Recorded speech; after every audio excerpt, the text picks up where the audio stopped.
It's all about creating conversations. Arrow.net, ARROE.net. Let's do it. Let's play it forward. These are real people, real stories, the struggle to play it forward.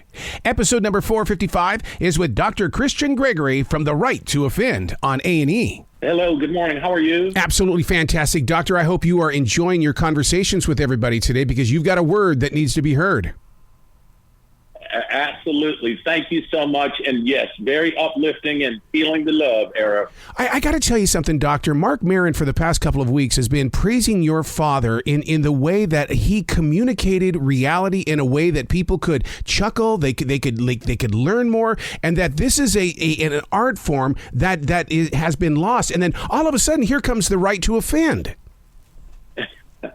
The timing feels top down. It feels divine, and it's I would love to be telling my father Dick Gregory's story through a historical lens, but it's quite topical and it's still very medicinal. So yes, it's an art form that many of the founding fathers and founding mothers of Black comedy really just dialed in. And comedy is a relay, and the baton is a microphone, and all of the comedians, they have earned that microphone and just do an outstanding job stirring and advocating.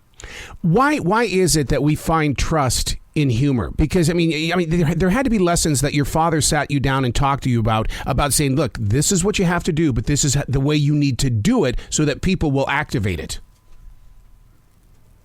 I think it's important. Laughter is medicine. Yep. And that in our home, that was very true. I mean, I've never seen more laughter at funerals than in the Gregory family. And I don't mean off-putting or disrespectful, but to really celebrate the gifts, such as life. And so we saw it firsthand. My dad's life was rooted in so much challenge, so much adversity, so much darkness, suffocating oppression, growing up in the throes of Jim Crow, the Great Depression.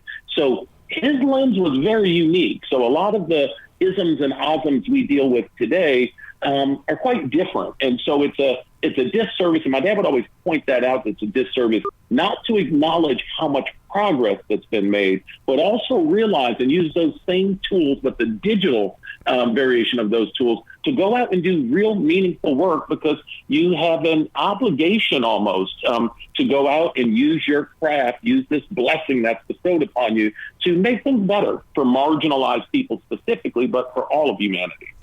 On A&E, the show is called The Right to Offend, the Black Comedy Revolution. I mean, look at the circle that you've created here, and you're introducing a new generation, the millennials as well as Generation Z, to Moms Mabley, Whoopi Goldberg, Tiffany Haddish. I mean, you see that circle that's evolving there?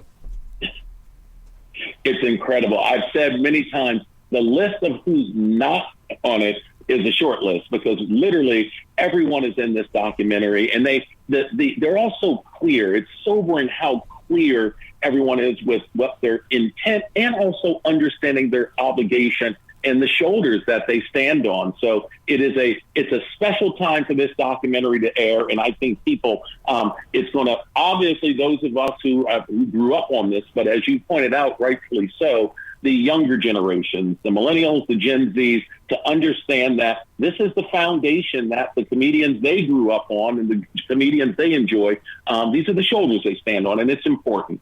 One of the greatest things about modern day television are these HD antennas where you can pick up all these old shows on high definition. And I'd love to see the reaction of people that see Fred Sanford as Red Fox. I mean, talk about, they were not the same people. You know who broke that down best? Eddie Murphy, when he first went on his Raw tour, and he said, for any of you folks in the audience that thought you were going to see me in a Gumby outfit, or alfalfa or buckwheat, you have a rude awakening coming. So it shows the duality. It shows the importance of being able to be one place and serve that market and that audience, and then being able to go and connect to who you really are. And so now think about it. You know, the one or two platforms they have now there's literally hundreds of platforms. So it's all about expression. It's all about freedom of expression. It's about First Amendment rights. It's about right to offend. Yes. And if you don't like it, you can simply walk out of the venue or hit stop on the player. But it's an exciting time to really give the world some tools. Well, even the executive producer, Kevin Hart, he's talked about it on his own podcast about how it's become a place, comedy right now, where people are having to watch what they say. And he says that just isn't right. It's not right.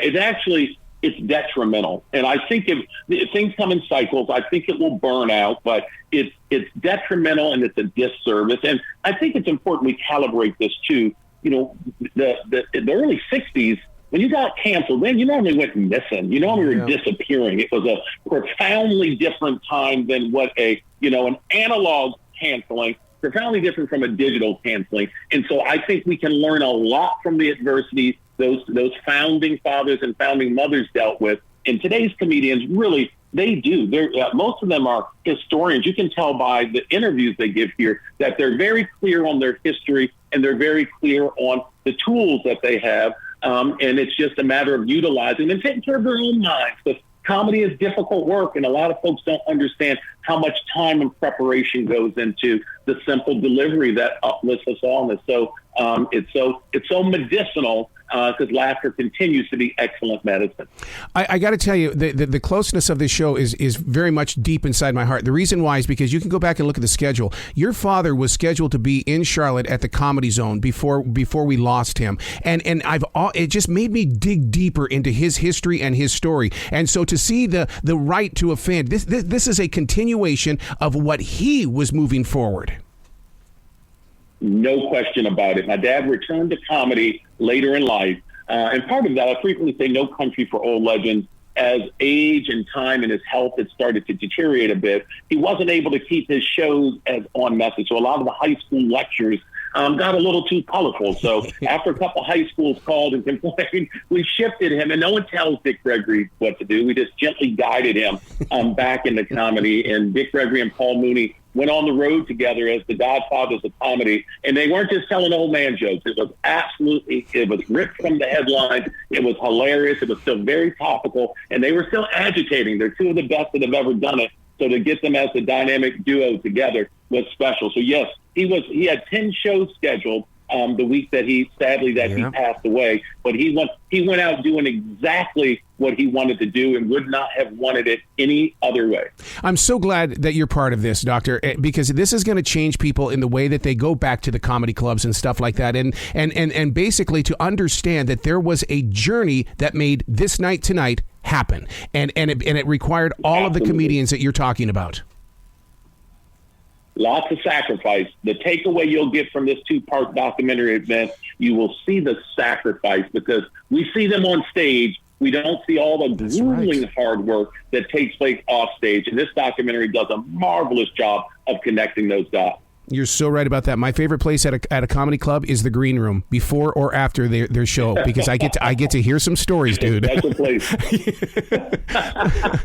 Please come back to this show anytime.